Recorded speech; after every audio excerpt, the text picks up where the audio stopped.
Today's workshop is about sustainable living in buildings here in Osram House in Copenhagen. We're zeroing in on three things in particular. First of all, looking at livability.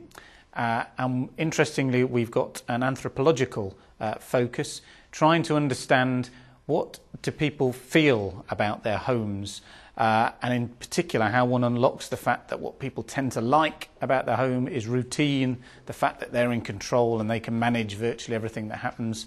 And yet when we look to environmental sustainability, we're asking people to quite significantly change their lives in some ways. Well, the challenge is to make what feels sustainable become sustainable, because many of the solutions we have at home and many of the activities we engage in at home aren't that sustainable. If it's a good enough solution, if it's practical and manageable, then sustainable solutions are easily integrated into everyday life.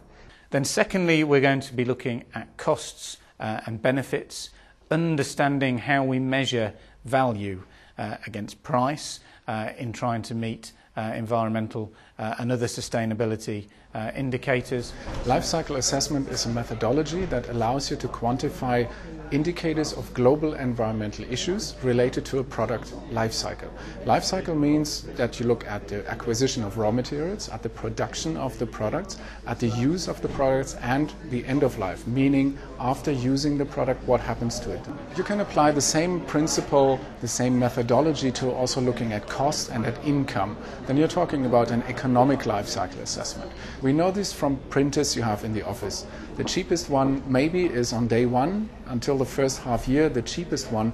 Then you need new ink or new toner, and you then realize how expensive that part is. And maybe the more expensive printer with a less expensive spare part would have been the better option already after half a year. And this is the model you can apply to all choices, to all product options, where you have a price tag and then operating costs of these products. And then finally, to sort of bring it all together, looking at innovation. What are the new technologies and products?